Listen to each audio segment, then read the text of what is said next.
සියලු මහා සංඝරත්නයන් අවසරයි කසිත මහත්මයා ඒ වගේම ශානිකා නෝනා බබාලා හැම දෙනාම එකතු වෙලා කල්යාණ මිත්‍රයෝ හැම දෙනාම එකතු කරගෙන ධර්ම ශ්‍රවණයට කැමැති හැම දෙනාම එකතු කරගෙන අද දිනේදී අපි වස්සාන කාලය මුළුල්ලේම විහාරස්ථානයේ සිද්ධ කරන උතුම් ධර්ම දේශනා පින්කම් මාලාවේ 9 වෙනි ධර්ම දේශනා පින්කම තමයි අද අපි හැම දෙනාම එකතු වෙලා සිද්ධ කරන්න බලාපොරොත්තු වෙන්නේ.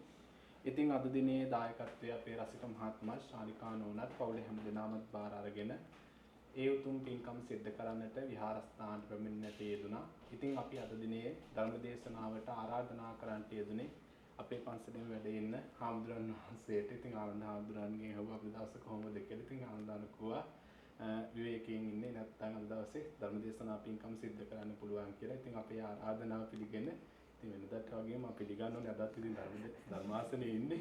ඉතින් ඒ නිසා උන්වහන්සේ පිළිගන්නවා. ඉතින් අපි කෙරේ අනුකම්පාවෙන් දායන් යුක්ත අද දිනේ ධර්ම දේශනාවට වැඩමවන්ට යෙදුන කල්බෝවිල ආනන්ද හාමුදුරන් වහන්සේ අපි සාදුකාරයක් දීලා පිළිගමු. ඉතින් අපි චාරිත්‍රානුකූලව අපේ ආනන්ද හාමුදුරන් වහන්සේට ධර්ම දේශනාවට ආරාධනා කරන්න කියලා අපි රසික මහත්තයාට මතක් කර සිටිනවා.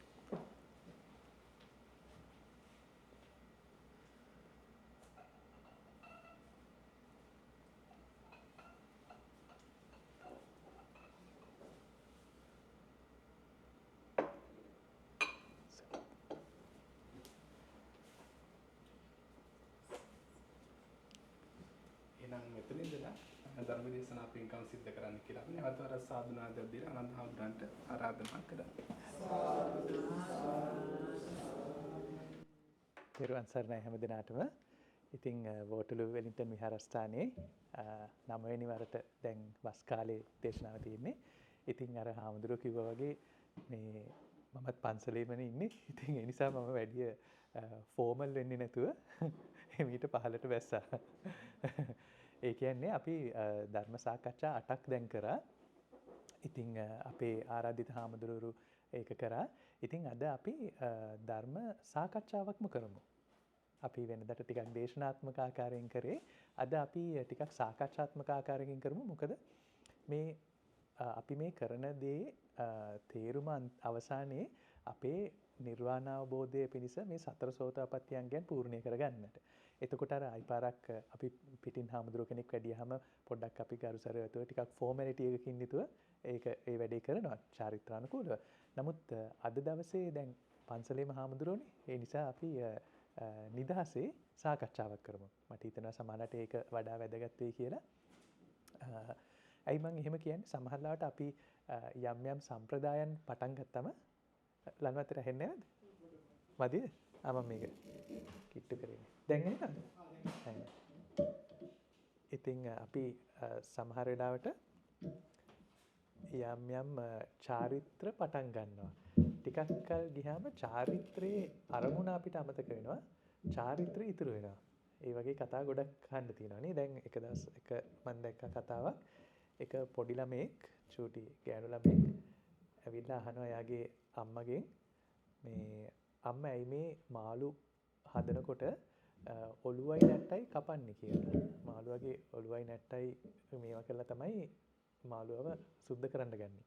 ඉතින් අම්මගෙන් අහුවම ඇයි එහෙම කරන්න කියලා අම්මා කියනවා මෙහෙමයි ඔයාගේ ආච්චි අම්මා අත්තම්මා එහෙම තමයි කරේ ඔළුවයි නැට්ටයි අයින් කරලා තමයි මාළුවව සුද්ධ කරලා උයන්න පටන් ගත්තේ කියලා. ඉතින් ඒ චූටි ගෑනු ළමයා ගිහිල්ලා එයාගේ අත්තම්මගෙන් අහනවා මොකද මෙහෙම කරේ කියලා. එතකොට අත්තම්මා කියනවා ඔයාගේ මේ මී අත්තම්මා ඊට උඩ පරම්පරාවේ අම්මා එයත් එහෙම තමයි කරේ. ඉතින් එයාගෙන් බලාගෙන තමයි මාත් එහෙම කරන්නේ. ඔයා ඒ අත්තම්මගෙන් අහන්න කියලා. ඉතින් අර චූටි ගෑනු ළමයා බයිසිකලේ පැදගෙන ගිහිල්ලා ඒ අත්තම්මගෙන් අහනවා ඇයි මෙහෙම කරන්න කියලා.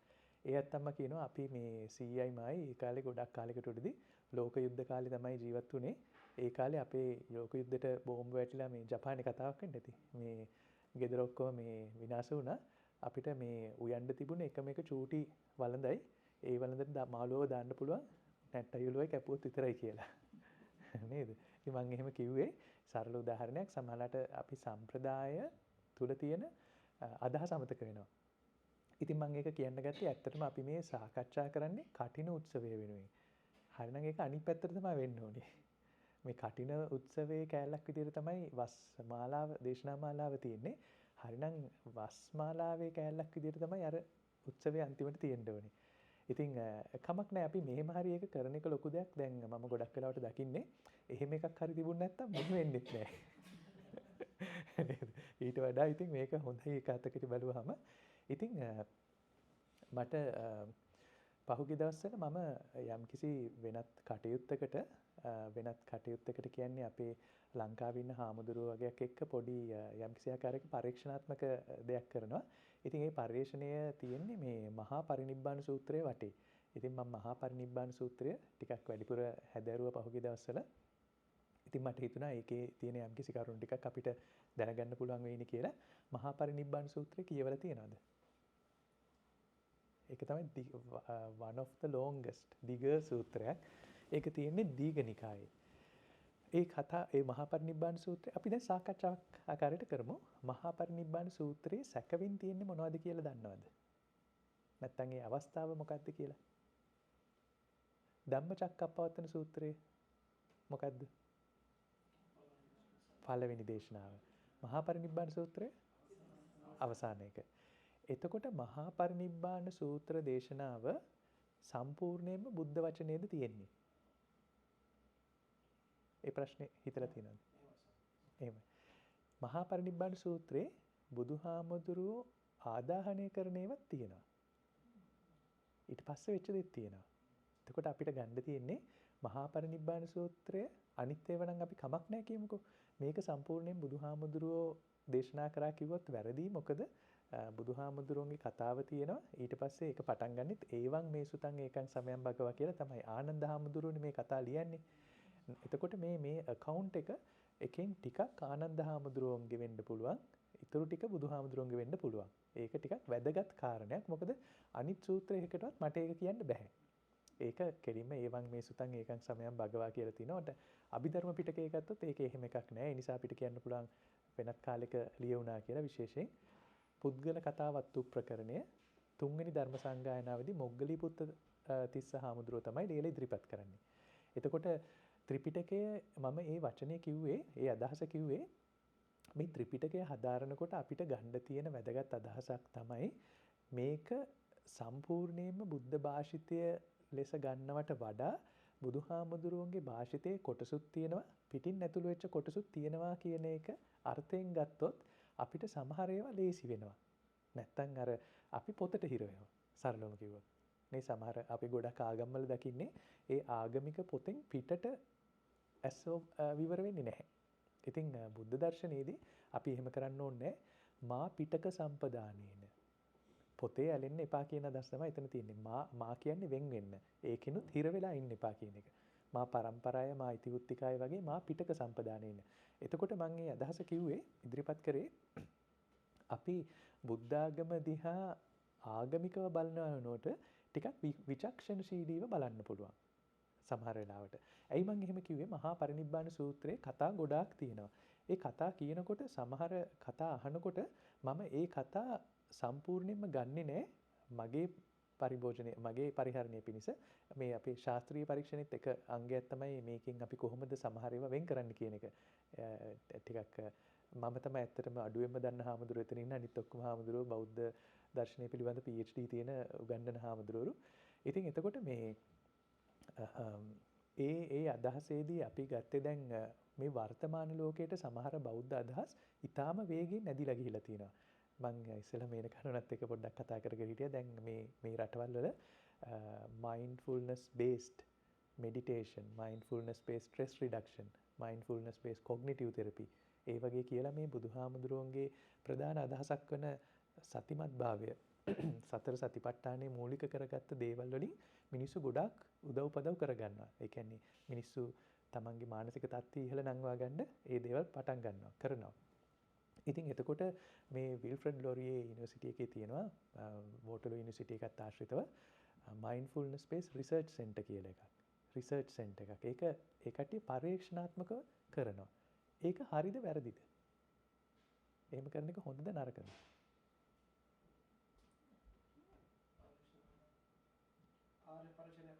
අන්න හරි. ඒක තමයි මම කියන්න ගිය සූත්‍රය. අරිය පරේෂණය කර සූත්‍රය කිව්වම ආයි පාරක් ඒකත් දිග සූත්‍රයක්. අපිට හිතෙනවා ඇත්ත වශයෙන්ම අපි කරන්න ඕනේ මේක පරේෂණය කරන එක කියලා. මොකද ඒකට මූලික හේතුව අපිට බුද්ධ ආගමේ සහ හින්දු ආගමේ හම්බ වෙන මූලික ලක්ෂණය මේ දෙකම ආත්ම විචාරය උඩ පදනම් වෙන ආගම් දෙකක්. ආත්ම විචාරය. ආත්ම විචාරය කියන්නේ මම කවුද කියලා හොයාගෙන යන පැත්තට තියෙන පරේෂණයක්.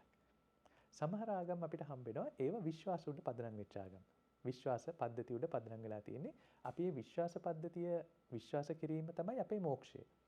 නමුත් ජෛන, හින්දු, බෞද්ධ කියන ආගම් ඇත්තටම පරිශ්‍රණය උඩ පදනම් වෙච්ච ආගම්. අපි මේවා 2500කට උඩදී මේ සමහර ඒවා 4000කට උඩදී ලෝකෙට පහළ වුණාට ඒ වගේ ඊටාම මේ වර්තමාන ලෝකයේ තියෙන නවීන ලක්ෂණ තියෙනවා. නවීන ලක්ෂණ කියන්නේ වර්තමාන ලෝකයේ විද්‍යාව පදනම් වෙන ක්‍රමයක් තියෙනවානේ අනුභූතිකත්වය එම්පිරිසිසම්. ඒ කියන්නේ මොකක් හරි අපිට ප්‍රත්‍යක්ෂ කරගන්න පුළුවන් නම් තමයි අපි ඒක ඉස්සරහට යන්නේ. හුදු විශ්වාසයෙන් පමණක් ඉස්සරහට යන එකක් නෙවෙයි. ඒක බුද්ධ ආගමට ගැලපෙනවද? පච්චත්තං වේදිතබ්බෝ විඤ්ඤෝ හීති. ඒ කියන්නේ හුදු විශ්වාසයේ උඩ එල්බගෙන යෑමට වඩා මේක ටෙස්ට් කරලා බලලා මේක ප්‍රැක්ටිස් කරලා බලලා යන ගමනක් තියෙනවා. ඉතින් මේ මහා පරිනිබ්බාන සූත්‍රයේ කියවගෙන යනකොට ඒකේ කැරක්ටර්ස් හම්බ වෙනවා ගොඩාක්. ලිච්ඡවීන්ගේ ඉඳලා අජාසත්තේ ඉඳලා සුනීද වස්සකාර අපේ කවුද අපේ ලිච්ඡවි රාජ්‍යයේ ඉන්න කාන්තාව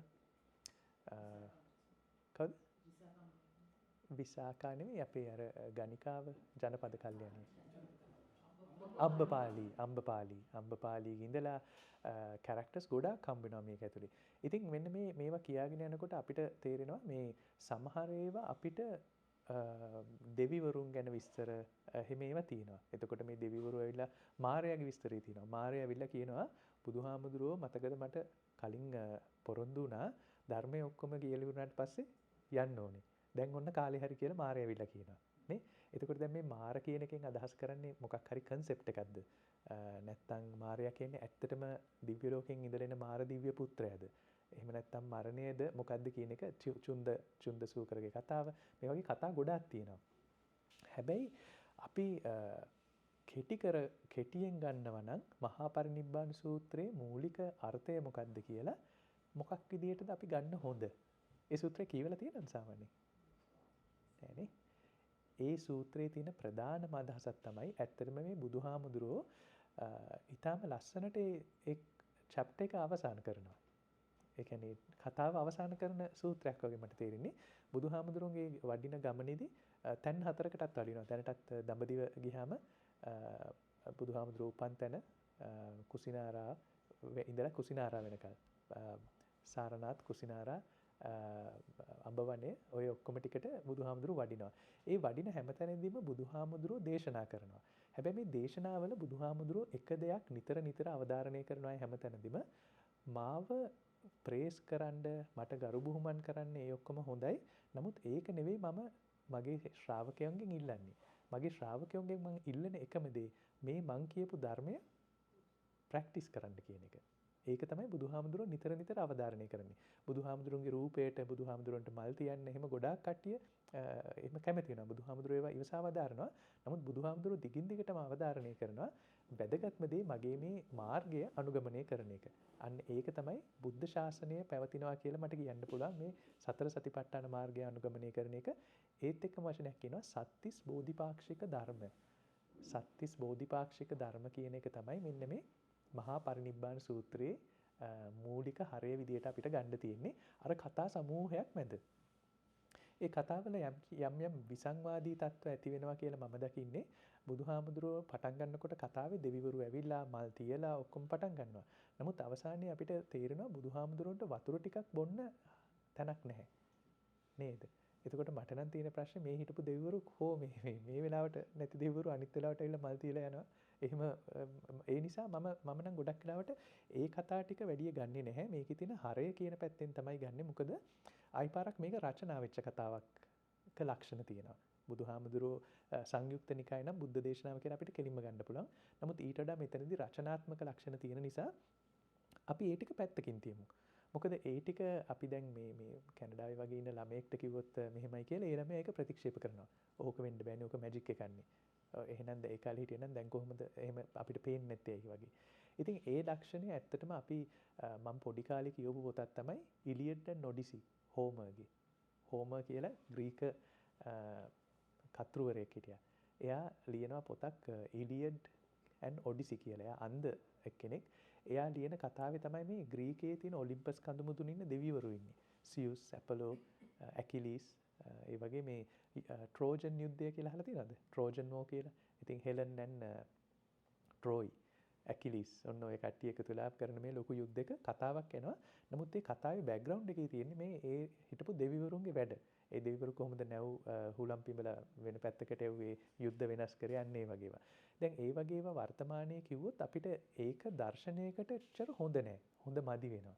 ඒක ටිකක් අර මැජික් ගතිය වැඩි නිසා. ඒ වගේම මහා පරිනිබ්බාන සූත්‍රය කියනකොටත් ඒකේ අර මැජික් ගතිය ඉස්මතු වුණොත් අපිට ඒකේ දාර්ශනික පැත්ත යටපත් වෙන්න ඉඩ තියෙනවා. නේද? ඒක ආයි පරක්පඩ ධම්මචක්කප්පවත්තන සූත්‍රය කියනකොටත් එනවා ඒ අදහස. ධම්මචක්කප්පවත්තන සූත්‍රය දැකලා තියෙනවද? ඒකේ පිටු ගණනාවක් තියෙනවා.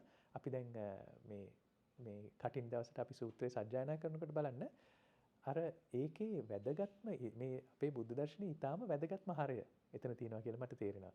නමුත් ඒකේ වැඩි හරියක් අපි වෙලාව නාස්ති කරනවා අර යාමේට පරිනිම්මිත වසවර්තියට සද්දේ බූමාටු දෙවියගේ ඉඳලා ඒ සද්දේ උඩට කිව්වා. ඒක ඊළඟට කිව්වා. අන්න ඒ අදහස් ටිකට ගොඩක් වෙලාව නාස්ති කරනවා. මිනිත්තු 5ක් 10ක් යනවා ඒක සජ්ජායනා කරන්න. වැදගත්ම කැලලට චුට්ටයි. මම හිතන්නේ අර කයින් කළා වැදගත්ම එක දෙපාරක් කිව්වත් හොඳයි කියලා මේ ධම්මචක්කප්පවත්තන සූත්‍රය. නමුත් ඒක තමයි අපිට ඇවිල්ලා තියෙන සම්ප්‍රදාය. මම මේ මෙතනදී නැවත නැවතත් අදහස් කරන්නේ මේ සාම්ප්‍රදායික අදහසෙන් තව ටිකක් ඔබ්බට ගිහිලා. මොකද මේ කැනඩාව වගේ රටක ඉන්න හැමෝම ස්කිල්ඩ් මයිග්‍රන්ට්ස්ලා.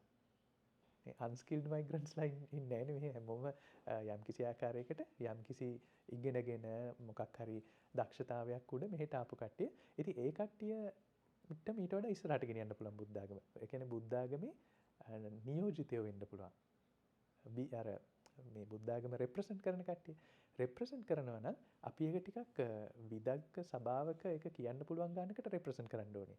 නිකන් පොත් කියවලා විතරක් නෙමෙයි ප්‍රැක්ටිස් එකෙන් අපේ ප්‍රතිපත්තියෙන් අපේ ජීවිතය ගත කරන විදිහෙන් අපි කොච්චර මේ දේවල් වලට අකම්පිතව මුහුණ දෙන්න පුළුවන්ද කියන ස්වරූපයෙන්. හරිද එහෙම කිව්වොත්. දැන් කාලේ මිනිස්සුන්ගේ මනස මනින ක්‍රම කීපයක් තියෙනවා. IQ එකෙන් මනිනවා. IQ ටෙස්ට් තියෙනවානේ. EQ කියලා එකක් තියෙනවා. emotional quotient. කොච්චර emotionally intelligent ද කියන එක. තව එකක් තියෙනවා AQ කියලා. adversity quotient. ඒ කියන්නේ අටලෝ දහමට කොච්චර කම්පා වෙනවද කියන එක. ඒක ඊටම හොඳ මිනුම් දණ්ඩක්. AQ adversity quotient එක. ඉතින් එතකොට අපි මේ එහෙනම් බෞද්ධයෝ විදියට ශ්‍රී ලාංකික බෞද්ධයාව ලෝකෙට රෙප්‍රසන්ට් කරනවා නම් අපි එහෙනම් ඒ ටික ලබා ගන්න එක හොඳයි. ඉතින් එතකොට ඒ නිසා මම එහෙනම් අපි බලමු හොයාගන්න මේ සත්‍තිස් බෝධිපාක්ෂික ධර්ම මොනවද කියලා. මම මේ වටාපත ගේන්නේ නැතුව පෑන් ටිකක් අරගෙන ආවා. එතකොට අපිට ලියන්න පුළුවන් හින්දා. ඉතින් සත්‍තිස් බෝධිපාක්ෂික ධර්ම කීයක් තියෙනවද? 37යි. සමහරු ඇහුවම 30යිද 33යිද එහෙම කියලාත් කියනවා. නේ ඒකේ ගහලම තියෙනවා සත්‍තිස් කියලා. ඉතින් අපි සත්‍තිස් බෝධිපාක්ෂික ධර්ම ටික හොයාගමු. හැබැයි මම කලින් දවසේ දාර පොය දවසෙත් අපි මේක සාකච්ඡා කරා. මට ඇත්තටම ඕනේ මෙන්න මේකේ තියෙන විශේෂ පණිවිඩය මොකක්ද කියලා මතු කරගන්න. නැතුව අර නම්ගම් ටික ඔළුවේ කටපාඩම් කරගන්න එක එච්චරම අවශ්‍ය වැඩක් නෙවෙයි. නම්ගම් සමහරුන්ට මතක හිටිනවා සමහරුන්ට මතක හිටින්නේ නැහැ නේ. ඒක නෙවෙයි වැදගත් දේ. සත්‍තිස් බෝධිපාක්ෂික ධර්ම මොනවද කියලා හොයාගන්න එක තමයි වැදගත්. ඒකේ අදහස මොකක්ද කියන එක. එතකොට මේකේ වචනයක් තියෙනවා 37 හරි බෝධිපාක්ෂික කියන එක. මොකද්ද බෝධිපාක්ෂික කියන්නේ? බෝධි කියන්නේ මොකද්ද? අවබෝධය, බුද්ධිය. බුද්ධ කියන එකේ තේරුම මොකද්ද? බුද්ධිමත්. අග්‍ර. මම දැන් යන්නම් මේකත් අරගෙන මම නිකන් කතා කරොත් ඇහෙයි නේද? බුද්ධ ඇහෙනවනේ? හරි. බුද්ධ කියන පදය ඇත්තටම සඳහන් වෙන්නේ අවසාන කර තැනැත්තා කියන විදිහට. කෙලවරක් දැකපු කෙනා. එතකොට ජින කියන පදය ජින කියන පදය අහලා තියෙනවනේ. ජින ශ්‍රේෂ්ඨ වූ එහෙම නැත්නම් ජයගත්. ආයි පාරක් අවසාන කරපු කියන අදහස එනවා.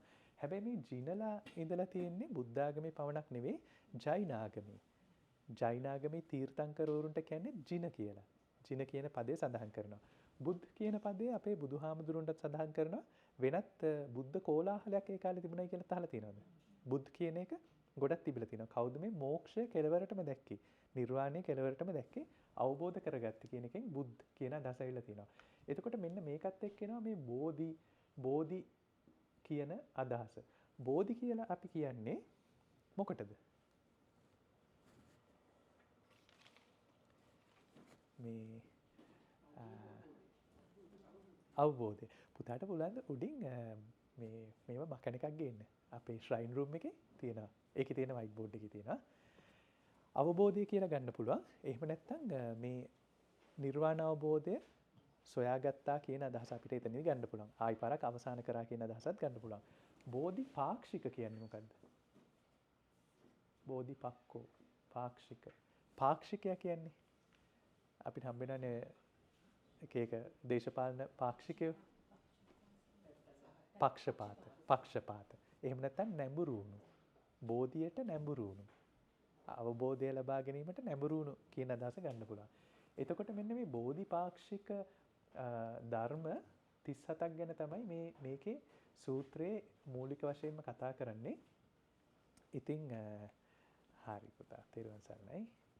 ඉතින් මෙන්න මේක අපිට හම්බෙන තැන තමයි මහා පරිනිබ්බාන සූත්‍රය. නමුත් ආයි පාරක් අපි සංයුක්ත නිකාය ඒ වගේ හැමතැනකම බැලුවොත් මේ බෝධිපාක්ෂික ධර්ම අපිට නිතර හම්බ වෙනවා. ඒ 37ම එකට කැටි කරලා තියෙන තැනකට හම්බ වෙන්නේ මේ මහා පරිනිබ්බාන සූත්‍රය වගේ සූත්‍ර. තව තැන්වලත් තියෙනවා.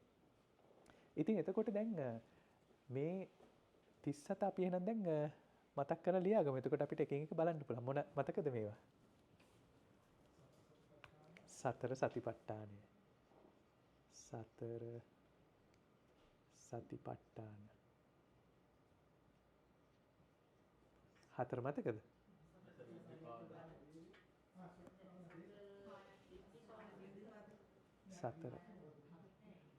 සතර ඉර්ධිපාද. තව පංච ඉන්ද්‍රිය බල සත්ත බොජ්ජංග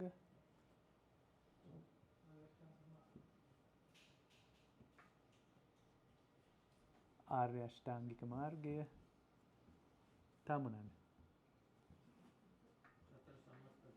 සතර සම්‍යක් ප්‍රදාන. තව සතර සම්‍යක් ප්‍රදාන.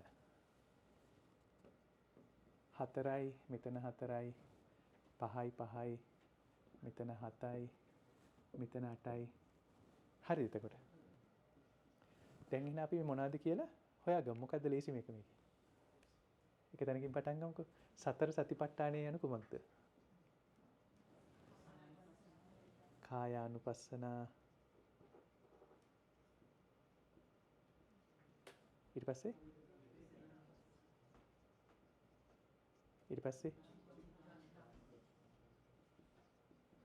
ඊට පස්සේ තාමනක් තියෙන්නේ. සතර පංච ඉන්ද්‍රිය පංච බල මතකද?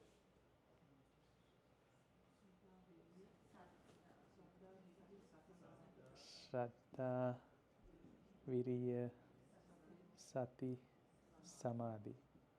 ඒකම තමයි බල වෙන්නෙත්. බල ඒ දෙකම එකම වචන ටික තියෙන්නේ. එතකොට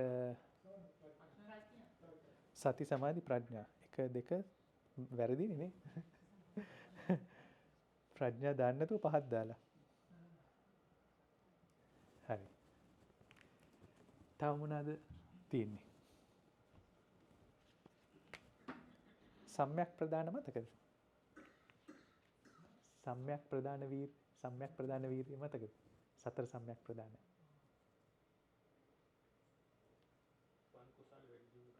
උපන් කුසල් වැඩි දියුණු කර ගැනීම. නූපන් අකුසල් නූපද වීමට. අනුප්පාදාමි. නූපන් අකුසල් නොයිපදීමට. ඊළඟට උපන් අකුසල් කියලා දන්නන්නේ. එක වගේ එකනේ. උපන් අකුසල් ප්‍රහාණය කිරීමට. ඊළඟට නූපන් කුසල් උපදවා ගැනීමට උපන් කුසල් වැඩි කර ගැනීමට. එතකොට සත්ත බොජ්ජංග. එහෙම නැත්නම් මොකද්ද? සතර ඊර්ධිපාද. ඡන්ද, චිත්ත, විමර්ශා. මේ හැම එකටම ආයි සංයුක්ත නිකාය හොයලා බැලුවොත් විමර්ශා සූත්‍රය, විරිය සූත්‍රය. එහෙම හැම එකටම වෙන වෙනම තියෙනවා සූත්‍ර. සප්ත බොජ්ජංග මතකද? ප්‍රීති කියලා මම යටින් ලියන්න ටිකක්. පටන් ගන්න මොකක්ද? සති ධම්මවිචය විරිය දැන් ධම්ම ප්‍රීති පස්සද්දි ඊළඟට උපේක්ඛා මෙතනින් දාලා මැදට මොකක් හරි දාන්නද? සමාධි උපේක්ඛා 1 2 3 4 5 6 7 ආර්ය අෂ්ටාංගික මාර්ගය නම් දන්නේ නැත්නම් හොඳ නැහැ නේද? මොකද්ද? සම්මා දිට්ඨි.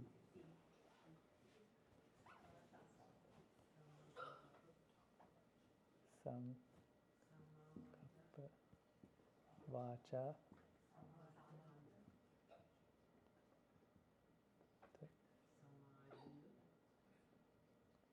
ආජීව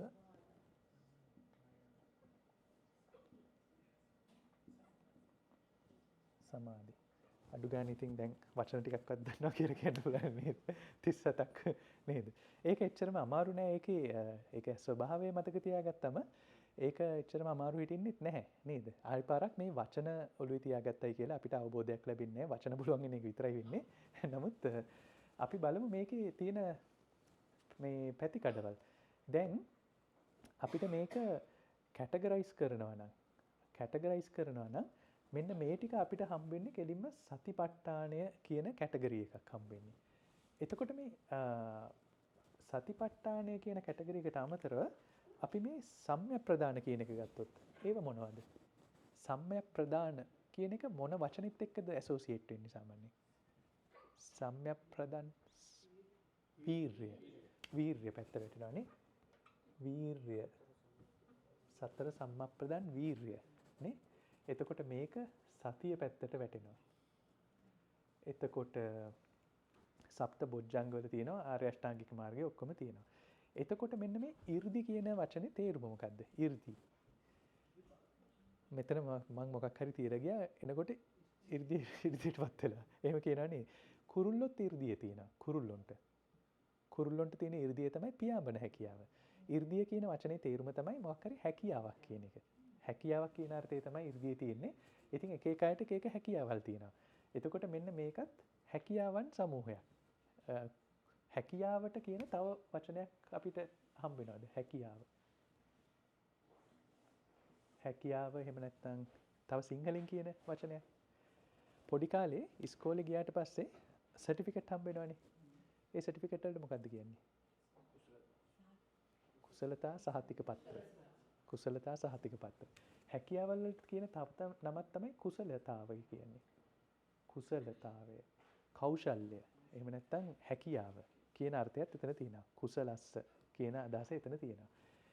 එතකොට ඡන්ද චිත්ත විරිය විමර්ශා කියන හැකියාවන් ටික ඔන්න තියෙනවලු. සතිය කියන පැත්ත තියෙනවා, වීරිය කියන පැත්ත තියෙනවා. අපි ඊට පස්සේ දන්න එකෙන් පටන් ගමුකෝ මේ ආර්ය අෂ්ටාංගික මාර්ගය කියන එක තියෙනවා. දැන් මේ ඔක්කොගේම ඇත්තටම තියෙන්නේ මොන ටිකද මේ තියෙන්නේ? මොන ටිකද කියලා අහුවොත් දැන් බුද්ධ ආගමේ චතුරාර්ය සත්‍ය කියලා එකක් තියෙනවානේ. ඒ චතුරාර්ය සත්‍ය මොන ටිකද මේ තියෙන්නේ? දුකද දුකට හේතුවද දුක්ඛ නිරෝධයද මාර්ගයද? මාර්ගය කියන පැත්තනේ. එතකොට මෙන්න මේ මග්ග කියන පැත්තට මේ සත්‍තිස් බෝධිපාක්ෂික අංග ටිකක් බරයි. තව විදිහට කිව්වොත් බෝධියට නැඹුරු වුණු කෙනාගේ ලක්ෂණ ටිකක් විදිහටත් මේ ටික දකින්න පුළුවන්. නේද? එතකොට අන්න ඒක පොඩි වැදගත් අදහසක්. කවුරු හරි බෝධියට නැඹුරු වුණාම ඒ තැනත්තාගේ ලක්ෂණ කියන එකයි මේ ටික කටපාඩම් කරගෙන ඒ විදිහට ඇක්ට් කරන එක්කෙනයි දෙන්න જાති දෙකක්. තේරුණා නේද? බෝධිපාක්ෂිකයාගේ ලක්ෂණ කියන එක එකක්. මේව ටික කටපාඩම් කරගෙන ඒ විදිහට හැසිරෙන්න යන එක තව වෙනම එකක්. එතකොට ඒ නිසා මේවා අපි එකක්වත් රංගපාන්න ඕන චරිත නෙවෙයි. සතර ඉද්ධිපාද එහෙම රංගපාන්න ඒවා නෙවෙයි. එතකොට මේ ටික අපිට හම්බ වෙනවා මාර්ගය කියන පැත්තේ. එතකොට මේ ආර්ය අෂ්ටාංගික මාර්ගය කියන එකේ මූලිකවම අපිට මේ මාර්ගය කෑලි කීපයකට බෙදන්න පුළුවන්. බෙදා දක්වන්න පුළුවන්. ඒක අහලා තියෙනවද? කෑලි කීපයකට අරියට මග බෙදන්න පුළුවන් කියලා. මොකද්ද? සීල සමාධි ප්‍රඥා. කොහොමද අපි බෙදන්නේ ඒක? සමාධියට දාන්නේ මොන ටිකද? වචනේ තියෙන හින්දා ඒක දාන්න වෙනවා නේ. සමාධි. සීලයට දාන්නේ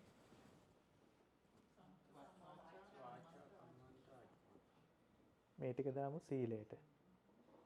එතකොට ප්‍රඥාවට මේ ටික දාන්න වෙනවා නේ ඉතින්. අර පොඩි කාලේ මේ අර ටක් ටුක් ගන්නවා වගේ ඊටු ටික එකට දාන්න වෙනවා. ප්‍රඥා සීල සමාධි. හැබැයි ආයි පාරක් මහා පරිනිබ්බාන සූත්‍රයේ කියවම අපිට හම්බ වෙනවා මේක කියවෙන්නේ සීල සමාධි ප්‍රඥා කියලා. සීල සමාධි ප්‍රඥා කියලා. ප්‍රඥා සීල සමාධි කියලා නෙවෙයි හම්බ වෙන්නේ. ඔන්න ඕකත් අපිට මෙහෙම දකින්න පුළුවන් මේක මේ බෞද්ධ ඉතිහාසය තුළ 2500ක ඉතිහාසය තුළ තියෙන එක්තරා ආකාරයක වාදයක්. ෆිලොසොෆිකල් ඩිබේට් එකක්. නම් අපි තේරවාද ආගම කියලා ගත්තම ඒක එක බ්‍රාන්ච් එකක් මේකේ. මෙන්න මේ බ්‍රාන්ච් එකයි විශේෂයෙන්ම මහා විහාරික භික්ෂුව සහ අභයගිරි භික්ෂුව අතර තියෙන ප්‍රධාන වාදයක් තමයි අනුරාධපුර යුගයේ මෙන්න මේක පටන් ගන්නේ ප්‍රඥා සීල සමාධිද සීල සමාධි ප්‍රඥාද කියන එක. නේද? ඒක එහෙම ඇහිලා තියෙනවද? සමහරු කියනවා මේක පටන් ගන්න ඕනේ ප්‍රඥාවෙන් කියලා. සමහරු කියනවා සීලෙන් කියලා. නේ සමාධියෙන් කියලාත් කියනවා සමහරවිට. එතකොට දැන් ඇයි එහෙම කියන්නේ? අභයගිරි භික්ෂුව කියපු ප්‍රධාන අදහසක් තියෙනවා. නහි සීල වතං හෝතු සම්බුද්දේන ආගතා තීනිපදා අට්ටක්කරා සම්බුද්දේන පකාසිතා කියලා. අහලා තියෙනවද එහෙම එකක්? බුදුහාමුදුරුවෝ ලෝකයට පහළ වෙන්නේ සිල් දේශනා කරන්න නෙවෙයි. සීලයක් දේශනා කරන්න නෙවෙයි. පද 3යි අකුරු 8කින් යුක්ත වූ ධර්මයක් දේශනා කරන්න. පද 3යි අකුරු 8යි තියෙන මොකද්ද තියෙන්නේ? අනිත්‍ය දුක්ඛ අනාත්ම. එක දවසක් මම ඇහුවා පොඩි ළමයෙක් කිව්වා I love you කියලා. ඒකටත් පද 3යි අකුරු 8යි තියෙන්නේ. ගණන් කරලා බලන්න. අනිච්ච දුක්ඛ අනාත්ත අපි බැඳී අකුරෙන් ලිව්වොත් අනාත්ත කියන අදහස් ටික තීනි පද අකුරු 8ක් කරා තමයි තියෙන්නේ. එතකොට මෙන්න මේ අදහස කියනවා. නමුත් අපේ අටුවාව ලියවෙන බුද්ධඝෝෂ හාමුදුරුවෝ විශේෂයෙන්ම මේට ප්‍රතිවිරුද්ධ අදහසකට පෙනී සිටිනවා. බුද්ධඝෝෂ හාමුදුරුවෝ දන්නවනේ අනුරාධපුර යුගයේ හිටපු මහා විහාරික භික්ෂුව. ඒ හාමුදුරුවෝ කියන එකක් තමයි සීලේ පටිත්තාය නරාසපඤ්ඤෝ චිත්තම් පඤ්ඤේක භාවයන් කියන එක. විසුද්ධි මාර්ගයේ පටන් ගන්න මේ අදහස කියලා සීලේ පිහිටීම උඩ තමයි ප්‍රඥාව අවදි වෙන්නේ කියන අදහස පටන් ගන්නවා. නමුත් අපිට ඒ අදහස් දෙකම ඕන දැන් පැත්තකින් තියලා දැන් මෙන්න මේ ටික කියවම තමයි මේ බුද්ධ ආගම හැමෝම එකම කියන්නේ නැහැ. ඇයි එහෙම කියන්නේ? අපි බුද්ධ ආගම පොත් තියෙන කඩේකට ගියොත් ඒ කඩේ තියෙන පොත් ඔක්කොම ගත්තොත් ඒ ඔක්කොගෙම එකම අදහස නැහැ. අපි YouTube එකේ සිංහලෙන් බුද්ධ ආගම කියනවනේ අපේ ශ්‍රද්ධා TV, ප්‍රඥා TV ඕන TV channel එකකට ගිහිල්ලා ඇහුවොත් හැම ස්වාමීන් වහන්සේම එකම අදහස කියන්නේ නැහැ. එතකොට ඒක හොඳයි ඇත්තට මෙහෙම එකම අදහස් නොකියන එක. සමහරු කියන්න පුළුවන් අපි මේකේ කන්ෆියුස් වෙනවානේ මේක එක හාමුදුරුවෝ එක අදහස් කියනවා කියලා. අන්න එතකොට තමයි මේක එන්නේ හාමුදුරුවන්ගේ අතට නෙවෙයි අපේ අතේ තියෙන්නේ මේක. මේක අපි කොහොමද විචක්ෂණශීලීව දකින්නේ? අපි කොහොමද කරුණු ගලපන්නේ? අපිට කරුණු ප්‍රතික්ෂේප කරන්න ඕනෙත් නැහැ. අපිට කරුණු වැළඳ ගන්න ඕනෙත් නැහැ. අපි මධ්‍යස්ථිතින් යුතුව දකිනවා. හැබැයි දැකලා විතරක් වැඩක් නැහැ. ඒක මොකද කරන්නේ? ඒක ප්‍රැක්ටිස් කරනවා. නැත්තම් නිකන් ඒක ෆිලොසොෆිකල් එක්සර්සයිස් එකක් විතරයි. නේද? එතකොට තව අදහසක් තියෙනවා තිපරිවට්ටන් ද්වාදසාකාරං කියලා. ඒ වචනේ අහලා තිනවා. වට්ට තුනකට කරුණු 12ක් පද 12ක් තියෙන ආයෙ එකක් කියනවා. මේ නම්බර්ස් වල වැඩි හිතට අමාරු කරගන්න එපා. ඕව දැනගන්න ඕනේ නැහැ. තිපරිවට්ටන් කියන්නේ සත්‍ය ඥාන, කෘත්‍ය ඥාන, කෘත ඥානය. ඒ කියන්නේ මොකක් හරි අපිට කන්සෙප්චුවලි අවබෝධ කරගන්න පුළුවන්. කන්සෙප්චුවලි. ක්වොන්ටම් ෆිසික්ස් ගන්නකො කන්සෙප්චුවලි තේරෙනවා. හැබැයි අර ගණන් තේරෙන්නේ නැහැ. ඕන්නම් තව ටිකක් ළඟට ගිහිල්ලා ඒ ගණන් හදලා ඒව බලලා තේරුම් ගන්න පුළුවන්. හැබැයි තාම තියොරිටිකල් ක්වොන්ටම් ෆිසික්ස්. තව ටිකක් ගිහිල්ලා අර ලොකු විද්‍යාගාරයක් හදලා ඒකේ කරලා පරීක්ෂණේ මොන හරි කරලා ඒක ඇත්තටම දකින්නත් පුළුවන්. ඔන්න ඔය වගේ සත්‍ය ඥානය, කෘත්‍ය ඥානය, කෘත ඥානය කියලා ඥාන තුනක් තියෙනවා. මෙන්න මේ ඥාන තුනෙන් අපිට මේ චතුරාර්ය සත්‍ය 12 ආකාරයකට දකින්න පුළුවන්. එච්චරයි. ඒක ඊට වඩා ගැඹුරු දෙයක් නැහැ. ගැඹුරු කියන්නේ මේ ගැඹුරු අදහසක් නැහැ. කරන වැඩේ ඊට වඩා බරපතලයි. නමුත් අදහස එච්චර ලොකුවට බය වෙන්න දෙයක් නැහැ. ත්‍රිපරිවට්ටන් ද්වාදස ආකාරං.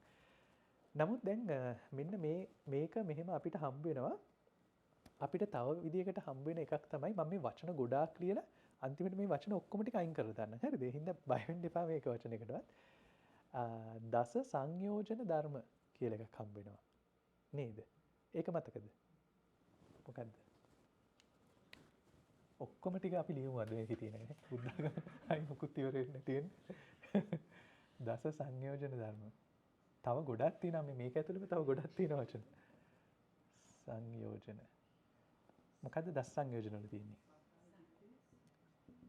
සක්කාය දිට්ඨි,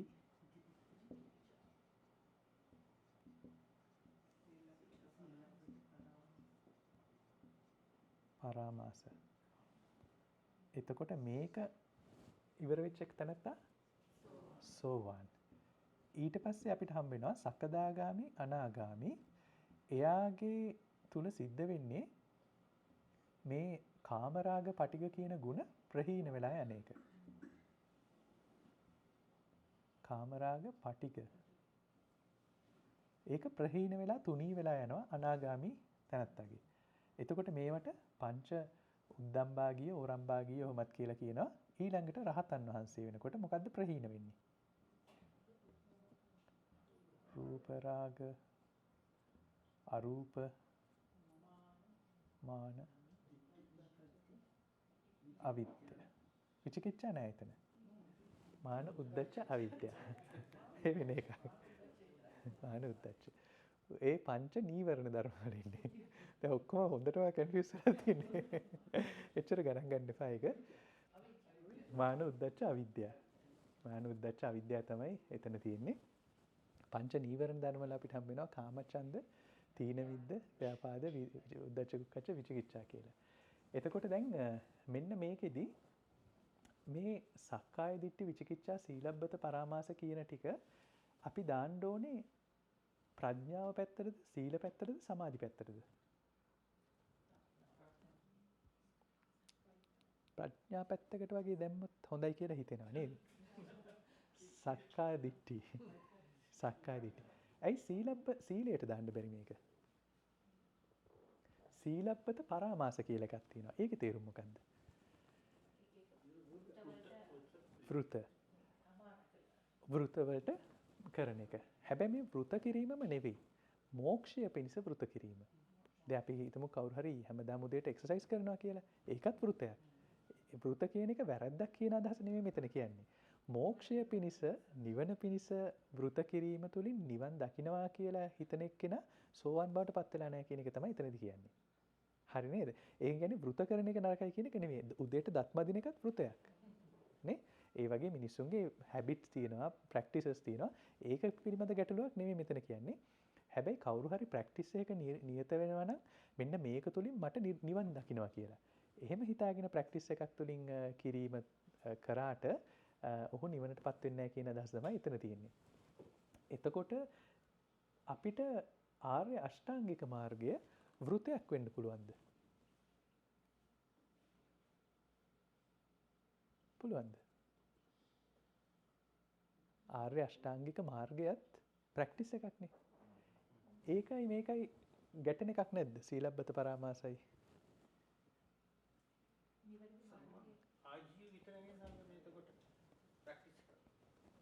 සම්මා ආජීවය තියෙනවා.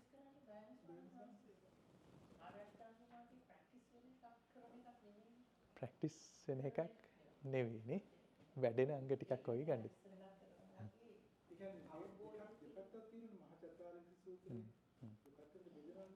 පුණ්‍ය භාගික උපදිවිවේක දනවන විපාක ලෝකෝත්තර දෙපැත්තක් තියෙනවානේ. නෙවෙයි. මහා චත්තාරික සූත්‍රය කියන එක අහලා තියෙනව නේද? ඒ සූත්‍රයේ ආර්ය අෂ්ටාංගික මාර්ගයේ දෙපරිදි කොට දක්වනවා. ලෞකික පැත්තකට තියෙන ලෞකික සම්මාදිට්ඨියකුත් ලෝකෝත්තර සම්මාදිට්ඨියකුත් කියලා ಜಾති දෙකකට අපිට කියනවා. එතකොට මෙන්න මේ දෙකේදී ලෞකික පැත්ත සමහර විට ප්‍රැක්ටිස් එකක් වෙන්න පුළුවන්. ඒකේ ප්‍රශ්නයක් කියන එක නෙවෙයි කියන්නේ මේ නිවනට සාපේක්ෂව එහෙම ප්‍රැක්ටිස් එකක නිරත වෙලා හිටියට නිවන් දකින්න එක සිදු නොවෙන්න පුළුවන්. අන්න ඒක තමයි මෙතන තියෙන අදහස. එතකොට ඒ නිසා දැන් මේ සීල ප්‍රඥා මොකද්ද උඩට ගන්න කියන එක ගැන මම අදහසක් ඉදිරිපත් කරේ නෑ. මම මේ ඉදිරිපත් කරේ මෙන්න මේ අදහස් ටික තමයි අපිට ලෝකේ තියෙන්නේ දැන් හම් වෙන්නේ කියලා. හැබැයි අපි දැන් ටිකක් ඔළුව නිදහස් කරගන්න මේ ටික අයින් කරලා දාමු. දස සංයෝජන ටික අයින් කරලා ආයි සත්‍තිස් බෝධිපාක්ෂික ටික ඉතුරු කරගමු. මෙන්න මේ සත්‍තිස් බෝධිපාක්ෂික ධර්මවල මම ත්‍රිපිටකයේ මුලින්ම කියවන්න ගත්තාම මම බැලුවේ තියෙනවා නිවන් දකින්න ක්‍රම 4ක්. කිප්පා අවිජ්ජා සුඛා පටිපදා. කිප්පා අවිජ්ජා දුක්ඛා පටිපදා. සුඛා කිප්පා සුඛා දණ්ඩා. කොහොමද? ඒ කියන්නේ නිකන් සරලව සරලව කිව්වොත් සරලවනේ වැරදි විදියට කිව්වොත් ලේසියෙන්ම ඊටාම සැප පහසුව කෙටිම මාර්ගයෙන් නිවන් යන්නත් පුළුවන්. හොඳට AC එකේ යන ගම දීර්ඝ මාර්ගයක යන්නත් පුළුවන්. නැත්තම් හොඳටම කට්ට කාගෙන කෙටි පාර යන්නත් පුළුවන් මේක යන්නත් පුළුවන්. සාමාන්‍යයෙන් ඔයාලා මොකටද කැමති? මම කැමති එකට තමයි ඔයාලත් කැමති කියලා මම හිතනවා. ඊටාම පහසු එකෙන් AC එකේ ඉඳගෙන මේ කෙටිම මාර්ගයෙන් යන එක තමයි තෝරගන්නේ. හැබැයි මට හොඳට මතකයි මේක කියවනකොට මම හිටියේ ගල් ගුහාවක. බුත්තර ගල් ගුහාවක ඉඳන් තමයි මම මේ පොත් ටික කියෙව්වේ. ඒකේ තිබුණේ ත්‍රිපිටකයේ විතරයි. ඉතින් මාස 3-4ක් එක දිගට එකපාරක ගියාම ඉන්න උනහම මිනිස්සු වෙන්නේ නැති වුණා. මේක උඩින් ඉඳන් පල්ලයට කියවන්න පුළුවන්. වෙලාව හම්බ වෙනවා. ඉතින් කොහොම හරි ඒක කියවනකොට මම බැලුවේ මේක ෂෝට් සර්කිට් කරන්න තියෙන ක්‍රමය මොකක්ද කියන එක. කිප්පා අවිජ්ජා සුඛා පටිපදා මොකක්ද කියන එක. එතකොට මං ටක් ගාලා බැලුවා මේකේ තියෙන පොදු ටික මොකක්ද කියලා. දැන් සතර සතිස් බෝධිපාක්ෂික ධර්මතා එක එක කට්ටියට එක එක තැන්වලදී දේශනා කරපු ස්වාමීන් වහන්සේට දේශනා කරපු තැන්. මේකේ කොමන් එකක් තියෙනවා නම් ඒක අල්ලගත්තා නම් හරිනේ. එතකොට අපි දැන් ඒකේ උත්සාහයම ආයිපාරක් කරලා බැලුවොත් මේකේ මේ 7 ඇතුළත වැඩියෙන්ම රිපීට් වෙන වචන ටික මොකක්ද? සතිය කියන එක ලොකු කෑල්ලක්. මෙතන තියෙනවා. තව කොහෙද සතිය තියෙන්නේ? මෙතන තියෙනවා. සප්ත බොජ්ජංග වල තියෙනවා. මෙතන තියෙනවා දෙපාරක්. පංච බල පංච ඉන්ද්‍රිය විදියට තියෙනවා. ඊට පස්සේ මෙතනක් තියෙනවා. නේද? කියන්නේ සතිය කියන එක ඔන්න අපිට ගන්න තියෙන ප්‍රධාන අදහසක් එහෙනම් බුද්ධාගම කියන එක උඩ. තව මොකක්ද අපිට ගන්න පුළුවන්? වීර්ය. මෙතන තියෙනවා. එතකොට මෙන්න මේ ඔක්කොම වීර්ය. නේද? මේ ඔක්කොම සතිය වගේ මේ ඔක්කොම වීර්ය. තව මෙතනත් වීර්ය තියෙනවා. පංච ඉන්ද්‍රිය පංච බල කියන එකෙත් වීර්ය තියෙනවා. එතකොට මේකෙත් තියෙනවා. ආර්ය අෂ්ටාංගිමය වායාම. සතර සම්‍යක් ප්‍රදාන වායාම. එතකොට මේ වීර්ය කියන එකත් එහෙනම් ප්‍රධාන අංගයක් අපිට මේ බුද්ධ ආගමේ ගන්න තියෙන. සතිය වීර්ය. තව මොකක්ද අපිට ගන්න පුළුවන්? මේ ඔක්කොම කරලා ඉතින් සමාධියටපත් වුණ නැත්නම් වැඩකුත් නැහැ නේ. හින්දා ඒකත් උන්න තියෙනවා. ඒකත් ටිකක් වැඩිපුර රිපීට් වෙනවා. සමාධිය අපිට හම්බ වෙනවා. හැබැයි සමාධිය ගොඩක් වෙලාවට දක්වන්නේ නිකන් කරලා ගන්න පුළුවන් එකක් විදියට නෙවෙයි. පත් වෙන තත්ත්වයක් විදියට. කියන්නේ නිකන් බලෙන් ගිහිල්ලා සමාධියට යන්න බෑ. හැබැයි මෙන්න මෙහෙම අදහසක් තියෙනවා මේ සමාධිය කියන පදය අපිට හම්බ වෙනවා නිතරම වේදෙත්. මේ බුද්ධ ආගමේ විතරක් නෙවෙයි සමාධිය තියෙන්නේ. අන්න ඔය අදහසත් එක්ක සමාධිය සමහරලාට අපිට පැටලෙනවා. අපිට මේ සතිපට්ඨානයේ තියෙන බුද්ධ ආගමට යුනික් වෙච්ච අදහසයි Hindu ආගමේ තියෙන අදහසයි එක මේක ටිකක් පැටලෙනවා. මොකද ඒක මම කාත් එක්ක හරි මම හිතන්නේ කලින් දවසක් කතා කරා මම හිතන්නේ ඩාල් මහත්තයා එහෙම ඉන්න වෙලාවක අපිට ඒක බලන්න තියෙන ලේසිම ක්‍රමය තමයි වේදයේ තියෙන ආර්ය අෂ්ටාංගික මාර්ගය මොකක්ද කියලා තෝරගන්න එක. වේදයේ ආර්ය අෂ්ටාංගික මාර්ගයක් තියෙනවද? තියෙනවද? ඒකෙත් තියෙනවා එකක්. හැමෝටම තියෙනවා එක එක ඒවා.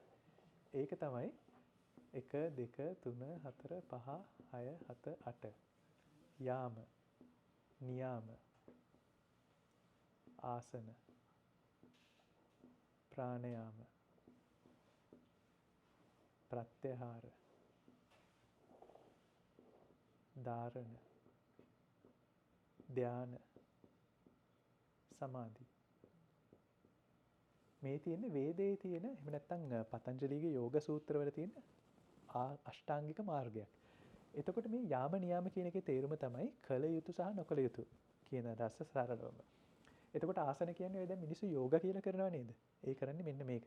මේ නමුත් යෝගා කියන එක ඒක පොඩි කෑල්ලක් මේ බටහිර ලෝකයේ කරන එක. මේක වෙනම ප්‍රැක්ටිස් එකක්. ගොඩක් මෙඩිටේෂන් හා සම්බන්ධ ප්‍රැක්ටිස් එකක්.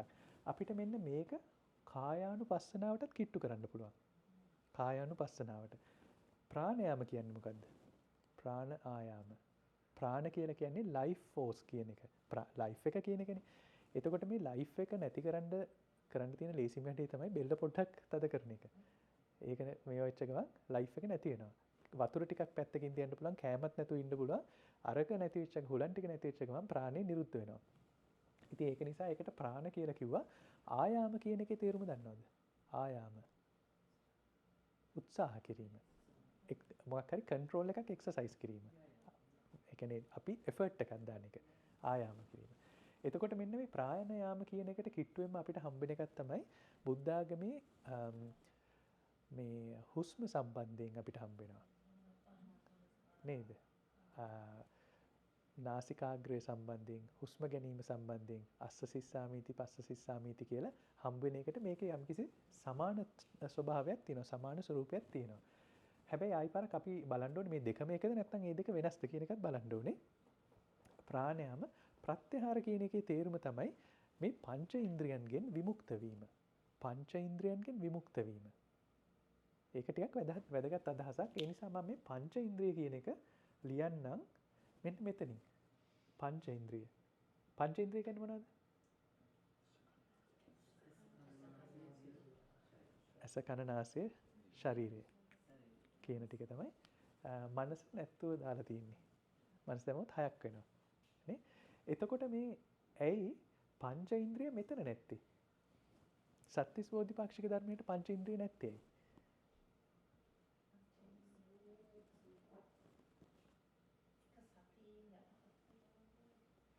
තව විදිහට කිව්වොත් සත්‍තිස් බෝධිපාක්ෂික නොවන ඔක්කොම කරන්නේ පංච ඉන්ද්‍රියෙන්. නේද? පංච ඉන්ද්‍රියෙන් ඇහෙන් බැලලා ආස්වාදයේ විඳින එක, තරහ වෙන එක ඔක්කොම කරන්නේ පංච ඉන්ද්‍රියෙන්. එතකොට මේ පංච ඉන්ද්‍රියට අපිව ගොඩ දාලා දෙන්න බෑ. ඒක අහන තව බ්‍රාහ්මණයෙක් තමයි උන්නාහ බ්‍රාහ්මණයා. උන්නාහ බ්‍රාහ්මණයා මම කියන එකෙන් කම්ප්ලිකේට් වෙනවද වැඩි? නෑ නේද? කම්ප්ලිකේට් කරගන්න එපා. මේ ගොඩක් වචන කියන්නේ ඒක කම්ප්ලිකේට් කරන්න නෙවෙයි. ඒකේ සම්බන්ධතාවය පෙන්වන්න. උන්නාහ බ්‍රාහ්මණයා අහන ප්‍රශ්නයක් තමයි ඇස කන නාසය දිව ශරීරයට පිළිසරණ කවුද? කවුද මේක පිටිපස්සේ ඉන්නේ? ඒ අහන ප්‍රශ්න තේරුණාද? මොකක්ද ඒක කියන්නේ? මනස. ඇයි එහෙම කියන්නේ? දැන් මෙතන ඇහෙන් බැලුවහම අර කැමරාවටත් පේනවා හාමුදුරුවෝ. ඔයාලටත් පේනවා හාමුදුරුවෝ. කැමරාවට හාමුදුරුවෝ පේනවද? කැමරාවට හාමුදුරුවෝ කෙනෙක් පේනවද? කැමරාවට පේනවද? නැත්නම් කැමරාවේ රූපයක් ඕකේ අර ස්ක්‍රීන් එකේ බැලුවහම රූපයක් පතිත වෙලා ඇති. හැබැයි ඒක හාමුදුරුවෝ කියලා කියන්නේ ඒක නිරීක්ෂණය කරන කවුරු හරි බලන කෙනෙක් තමයි කියන්නේ හාමුදුරුවෝ කියලා. එතකොට මේ හාමුදුරුවෝ කියලාත් කියන්න පුළුවන් එහෙම මේ හාමුදුරුවෝ කලින් දැකලා තියෙනවා නම් විතරයි. හාමුදුරුවෝ කෙනෙක් දැකලා නැති මේ උඩ ඉන්න ඉනුයිට් කෙනෙක් වගේ ගෙනල්ලා පෙන්නුවත් මේ කවුද කියලා එයා කියයි පිරිමියෙක් කෙනෙක් කියලා. හාමුදුරුවෝ කෙනෙක් කියලා කියන්නේ නැහැ. මම ගොඩක් තැන්වලට ගියාම මෙහෙ අහනවා ඔයා කවුද මේ එක දවසක් පොඩි කොල්ලෙක් අර නෝට් පැත්තේ නෝට් වල ඉන්නකොට ඇහුවා මේ ෂා ලස්සන ඩ්‍රෙස් එකක් මේක ගන්න බැරිද කියලා. හැලෝවින් වලට වගේ වෙන්න ඇති. මේක ලස්සන ඩ්‍රෙස් එකක් ගන්න බැරිද මං ආසයි කියලා අල්ලල්ල හිටියා මේ පොඩි කොළු ගැටේ හයි ස්කූල් වගේ. මේ ඉතින් එතකොට හාමුදුරුව කෙනෙක් විදියට පේන්නේ හාමුදුරු බව දන්න කට්ටියට විතරයි. මේ මනස තමයි මේ පංචේන්ද්‍රිය අත්දැකීම විග්‍රහ කරන්නේ. එතකොට මේ පංචේන්ද්‍රියට පිළිසරණ මනසයි. හැබැයි මනසට පිළිසරණ මොකද්ද? සතිය. මොකක්ද ඒකේ තේරුම? මනස ඒකේ තේරුම මොකද්ද?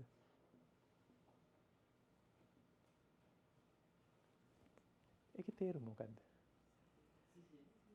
සිහිය. සිහිය සතිය. නමුත් ඒකේ තේරුම මොකක්ද ඒකෙන් කියන්නේ? පංචේන්ද්‍රියට පිළිසරණ මනස කියන එක අපිට තේරුණානේ. පංචේන්ද්‍රිය අත්දැකීම් තියෙනවා. ඒ අත්දැකීම් වලට තේරුමක් දෙන්නේ මනසෙන්. චක්කුච්ච පටිච්ච රූපේ උපජ්ජති චක්කු විඥානං චක්කු විඥානං නිරෝධ සමතරා සමනන්තරා මන ධම්ම වලින් මන විඥාන කියන එක පහළ වෙනවා. හරි තවත් කම්ප්ලිකේට් එපා ඒක උන්නේ. ඒක ගන්න උන්නේ. මේ සරලව කිව්වොත් ඇහෙන් පේන එකට අර්ථයක් නගවන්න පුළුවන් මනසට. අන්න ඒ අර්ථයෙන් මනස පිළිසරණ වෙනවා. මනසට පිළිසරණ සතියයි කියන එකේ තේරුම මොකද්ද?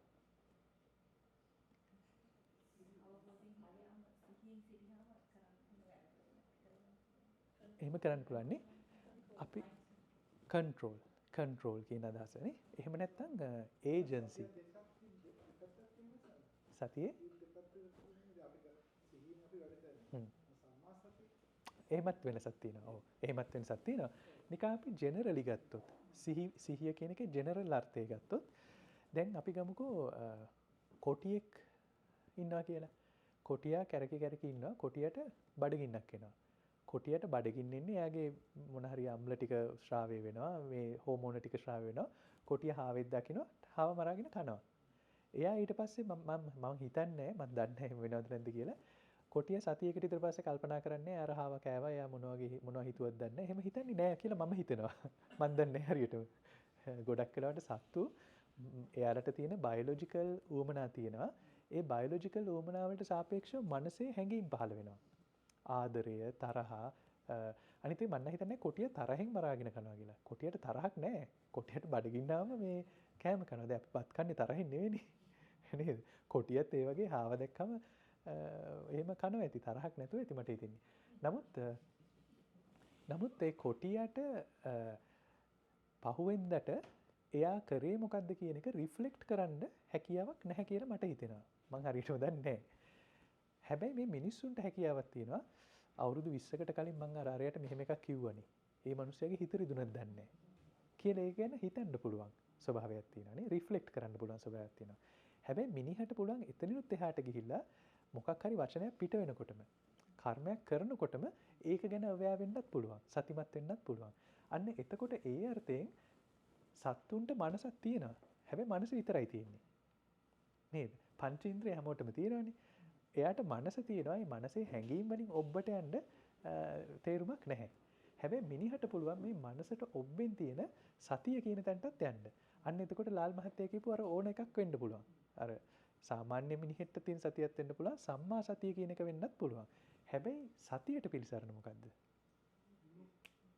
විමුක්තිය. එහෙම නැත්නම් නිවන. එතකොට මේ සතිය කියන්නේත් නිවන නෙවෙයි එහෙනම්. ඒකත් මේ මාර්ගයේ තියෙන එක ටූල් එකක් විතරයි. මේක ටූල් එකක්. නැතුව මේක නිර්වාණය නෙවෙයි. මේ බෝධිපාක්ෂික මාර්ගයේ තියෙන එක තැනක්. එහෙම නැත්නම් අපිට පාවිච්චියට ගන්න පුළුවන් එකක්. ඒ අර නිවන නෙවෙයි. එතකොට මෙන්න මේ අර සතිය ඔන්න දෙආකාරයකට කියලා කාට හරි පුළුවන් මේ සතිය තුලින් මනසත් ඉක්මවලා සතියත් ඉක්මවලා මෝක්ෂයටපත් වෙන්න නිවනට ළමගා වෙන්න. උන්න බ්‍රාහ්මණ අහනවා එහෙනම් නිවනට තියෙන පිළිසරණ මොකද්ද කියලා. එතකොට කියනවා ඔබ ප්‍රශ්නේ ඉක්මවා ගියා කියලා. නේද? එතකොට ඔන්න එහෙම එකක් තියෙනවා. එතකොට මේ පංච ඉන්ද්‍රිය කියන එක තියෙනවා. හැබැයි මේ පංච ඉන්ද්‍රිය ගැන කතා කරන්න ගත්තේ බුදුහාමුදුරන්ටත් අවුරුදු 1000කට 1500කට කලින් ඉඳන්. ඊට කලින් ඉඳන් කරන කතාවක්. එතකොට ඒ කතාවේදී මේ මිනිස්සු හොයාගත්තා මේ පංච ඉන්ද්‍රියෙන් ඔබේ තියෙන මනස අපිට භාවනාව තුළින් යන්න පුළුවන් කියලා.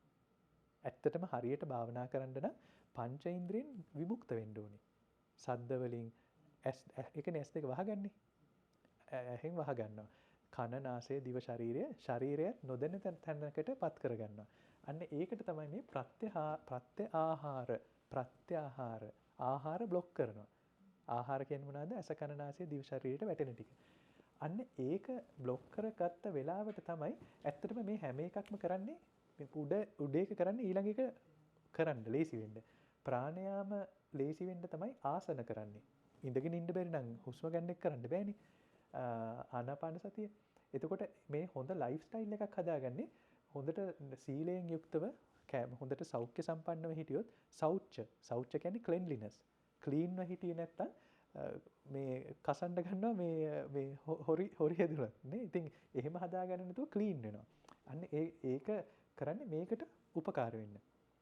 මේ ප්‍රත්‍යහාර කරන්නේ ඇත්තටම මේ ධාරණ කියන එකට උපකාර වෙන්න. ධාරණ කියන්නේ මොකද්ද? ධාරණය හොඳට ධාරණ ශක්තිය තියෙන මතකය කියලා තියෙනවානේ. ඇත්තටම ඒක වැරදි ඉන්ටර්ප්‍රිටේෂන් එකක්. එහෙම ගොඩාක් වැරදි ඒවා සිංහල සංස්කෘත මාරු වෙනකොට වෙනවා. ධාරණ කියන එකේ අදහස තමයි ඒකාග්‍රතාවය කියන එක. ධාරණ. එතකොට සමහරට ඒක ඉන්නේ නැත්තේ මෙයාට මේ විද්‍යාව හොඳට ධාරණය කරගෙන ඉන්න පුළුවන් කියන එක, ඒකට ફોકસ කරන් ඉන්න පුළුවන් කියන එක එන්න ඇති. මේකේ සිංහලෙන් නෙමෙයි ඉංග්‍රීසියෙන් කිව්වොත් ફોકસ කියන එක තමයි. එහෙම නැත්නම් one pointed focus ධාරණ කියන එකේ තියෙන්නේ. චිත්ත ඒකාග්‍රතාවය. ධානය කියන්නේ ඒක ඔන්න බුද්ධ ආගමෙත් හම්බ වෙනවා නේ. ධාන සංයුත්තේ අපිට පළවෙනි ධානය දෙවෙනි ධානය ඉඳලා අෂ්ට සමාපත්තිය වෙනකල් හම්බ වෙනවා. මෙන්න මේ හින්දු ආගමට අනුව මෙන්න මෙහෙම මේ ටික කරගෙන ගිය දවසක සමාධියටපත් වෙනවා. හැබැයි ඒකෙත් සමාධිය යනු කරන වැඩක් නෙවෙයි, පත් වෙන තත්වයක්. හරියට ආර්ය අෂ්ටාංගික මාර්ගයේ සමාධිය වගේ. හැබැයි ඒකයි මේකයි දෙකම එකද කියන එක ඔන්න ප්‍රශ්නයක් වෙන්න පුළුවන්. ඒ කියන්නේ දැන් අපේ ආගම් වල ගත්තොත් හැම එකෙම හෙවන් තියෙනවානේ නේ. නෝස් ආගම දන්නවද? නෝස් ආගම කියන්නේ වයිකින්ස්ලා ආදාහපු ආගම.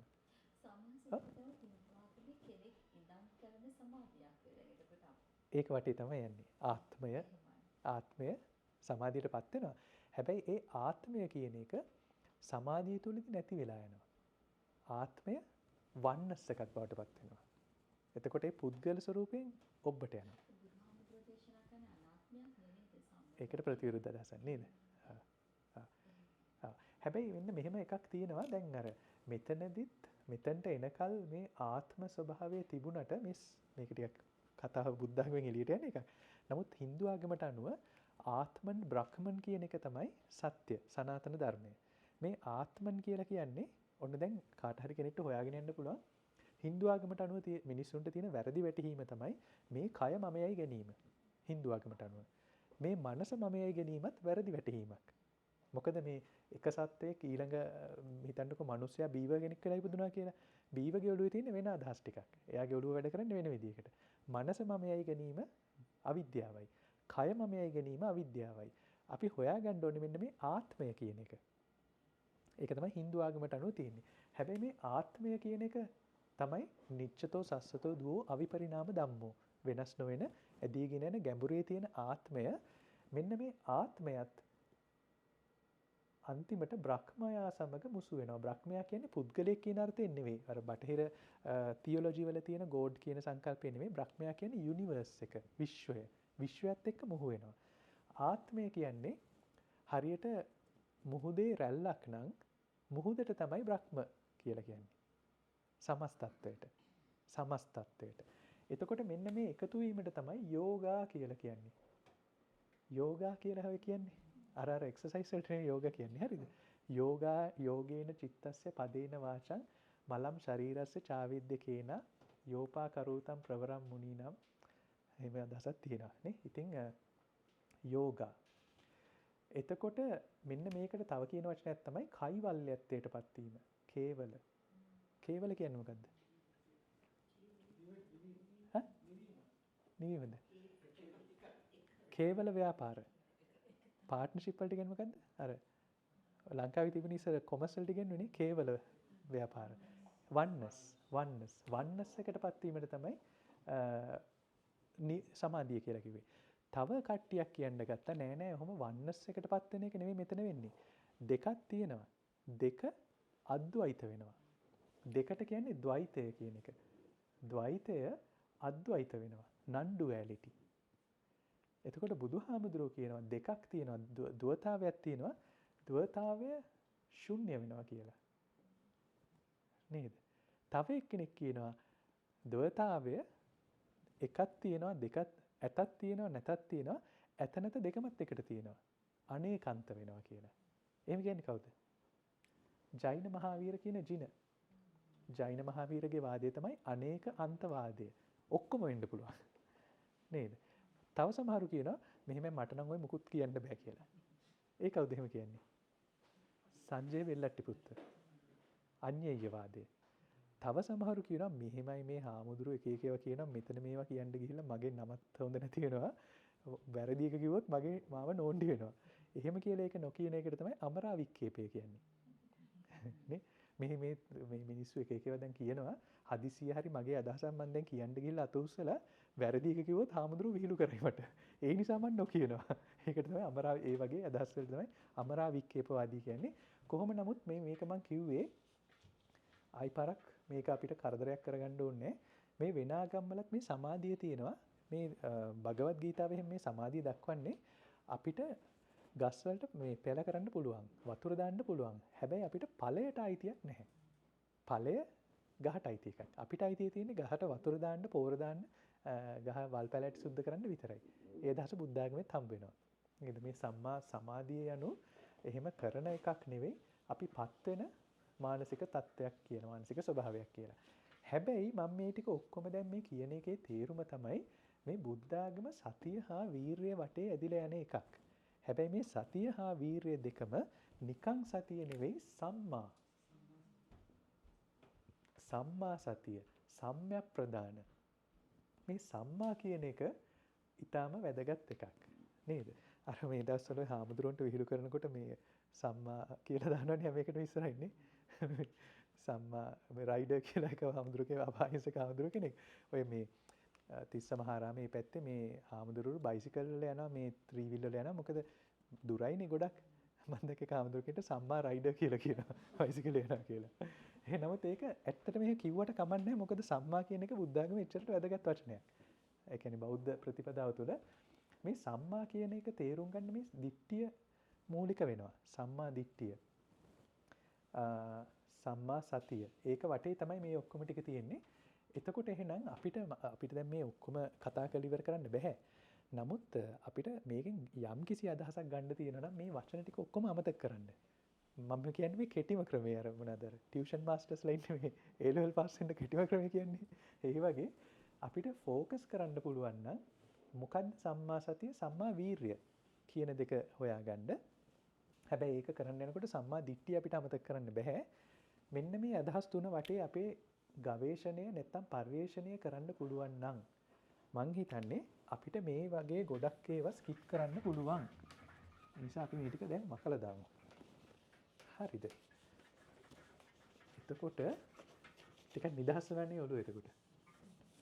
වචන අඩුවනවා. අපිට තියෙන්නේ සම්මා දිට්ඨිය සතිය වීරිය කියන අදහස් තුන වටේ මොකද්ද හරියටම කියලා හොයාගන්න එක. මේකේ කෝකෙන්ද පටන් ගන්නෙද? අපිට ඔක්කොම කරන්න හද වෙලා නැහැ. නමුත් ලේසිම එකක් කියන්න කරන්න පුළුවන් එකක් කියන් පටන් ගමු. මොකද්ද හොඳ මේක?